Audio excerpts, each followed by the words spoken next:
Take a moment to learn about Braidwood, Illinois' substance abuse program. Hi, we're here today with Joni Lee. She's our Director of Prevention Services over at Chestnut Health Systems. Welcome. Welcome. Good morning.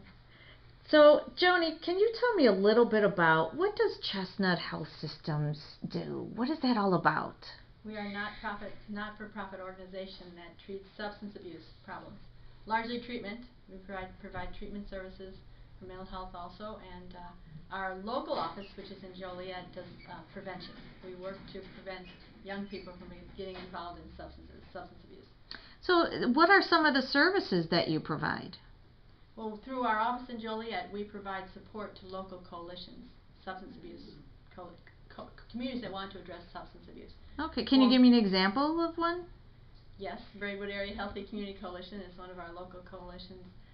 It's a grassroots organization made up of people from different sectors in the community, different populations such as schools and law enforcement and churches and so on, that come together to address the issues that are facing kids today. We try to understand the data and then provide strategies that will address the problems that are shown in the data. Do you put together events?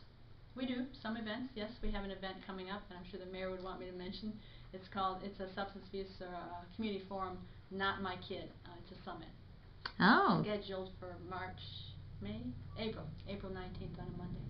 Excellent. And what is that going to be about, the event? We will be presenting some of the data I was talking about. The students in this community have participated through the schools in the Illinois Youth Survey, 6th, 8th, 10th, 12th graders. And that data tells us about kids' perception of use, their actual use, their perception of their parental, concern about the problem. And we will be sharing other data around substance abuse in the interest of getting the community involved in our coalition, because we want to fulfill some of our strategic plan which addresses the problems.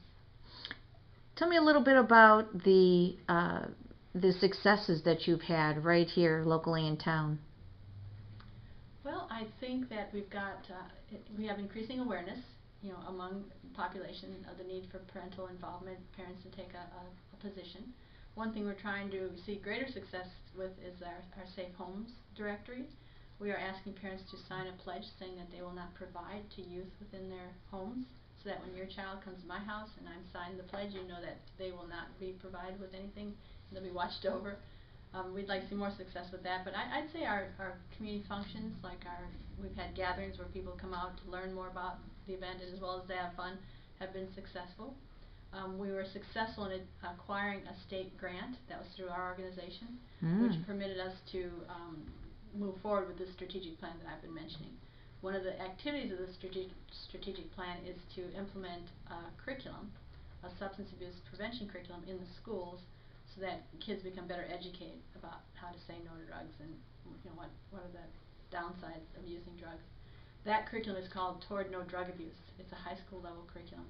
Been working closely with Mr. Ricketts at the high school to get that going next school year. Oh, that's wonderful. It's very good, and we're also working with the middle school to do the same in the middle school, so that we start earlier, right? We want to start before they're using, and make sure that they have an understanding of what they're getting involved in. And then also we know that unfortunately parents do provide to youth.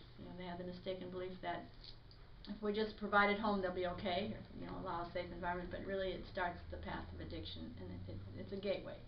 Thinking, well, then maybe I'll try this or try that. So we are going to be launching a communication campaign for parents, which will put a message out in front of the parents stating that don't provide, and those messages will be developed by parents. We're actually conducting focus groups of parents to ask them what would speak to them, and we're very excited. That's just in the beginning stages, but we hope to launch that campaign also by the fall. And then there's one other campaign, a communication campaign directed at youth and their use. So, and those messages will also be developed by youth through focus groups. Wow, that is definitely some wonderful programs that will help the community and our youth in the high schools as well as middle schools. Great job. Yeah. And we're looking to have people volunteer their time in any way, either attend our meetings or just inquire about serving on our committees, because it's good work and it's for the right reason. How can some of the citizens get involved? What do they need to do in order to be able to participate and volunteer? they can attend a meeting, which is the second Monday of every month. It's at the fire station. It's at 4:30 p.m. Always over by 6. That's one way. Or contact our president, Sandy Fletcher. Contact the mayor. Many people know of our coalition. Find a way to communicate with us. If you're not able to attend meetings, we'll find a way to keep you busy, or just to support what we do. Pete Delaquila is our coordinator of our coalition, and he would be very happy to have more involvement. That's great. Wonderful job. Thank you so much for your help today. You're welcome. Volunteer today.